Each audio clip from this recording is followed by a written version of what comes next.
مغرب دنیا کئی برسوں سے اس تشویش میں مبتلا ہے کہ عراق اور شام میں جنگوں سے تجربہ حاصل کر کے لوٹنے والے ان کے شہری اپنے ہی ملکوں میں دہشت گردی پھیلا سکتے ہیں۔ جارج واشنگٹن یونیورسٹی کے پروگرام آن ایکسٹریمزم کی ایک حالیہ رپورٹ کے مطابق باہر سے عراق اور شام میں جا کر لڑنے والوں میں 5 سے 6 ہزار عسکریت پسندوں کا تعلق مغربی ممالک سے ہے اور ان کی اکثریت یورپی ممالک سے ہے۔ گزشتہ کچھ عرصے میں یورپ میں ہونے والے چند دہشت گرد حملوں میں بھی یہی وطن واپس لوٹنے والے عسکریت پسند ملوث ہیں۔ اس رپورٹ کی مزید تفصیلات بتا رہے ہیں ندیم یعقوب۔ ندیم، امریکہ کے حوالے سے اس رپورٹ کی کیا تفصیلات ہیں؟ امریکہ سے جو 250 سے 300 افراد عراق اور شام لڑنے کے لیے گئے، ان میں امریکی شہری اور مستقل رہائشی شامل ہیں۔ رپورٹ کے مطابق ان ممالک سے واپس امریکہ لوٹنے والے مسلمان عسکریت پسندوں سے بظاہر دہشت گردی کا کوئی فوری خطرہ نہیں ہے۔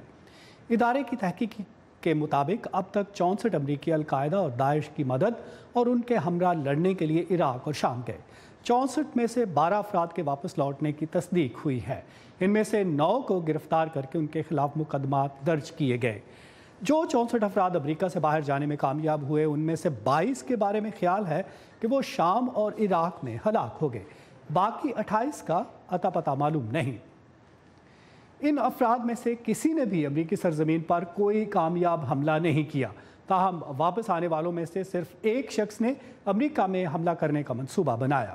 اوہایو کے 23 سالہ صومالی نژاد عبدی رحمان شیخ محمد کو فروری 2015 میں گرفتار کیا گیا۔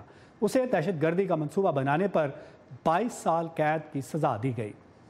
یہ تو معلوم نہیں کہ کتنے امریکی شہریوں نے جہاد کے لیے امریکہ سے باہر سفر کیا، مگر جن افراد نے شام جانے کی کوشش کی ان میں سے سب کامیاب نہیں ہوئے۔ ان میں سے 50 کو ملک چھوڑنے سے پہلے ہی گرفتار کر لیا گیا۔ ندیم، کیا وجہ ہے کہ امریکہ واپس آنے والے عسکریت پسندوں سے ملک کے اندر کسی حملوں کا خطرہ کم ہے؟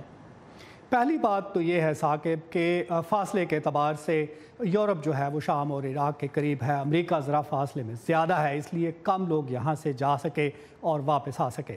جو دوسری بات ہے وہ یہ ہے کہ چونکہ بہت کم تعداد میں لوگ جو ہیں یہاں سے شام اور عراق گئے، اس لیے امریکی حساس اداروں کے لیے یہ ممکن ہے کہ وہ بہت آسانی سے ان لوگوں پر نظر رکھ سکیں اور ان کی نگرانی کر سکیں۔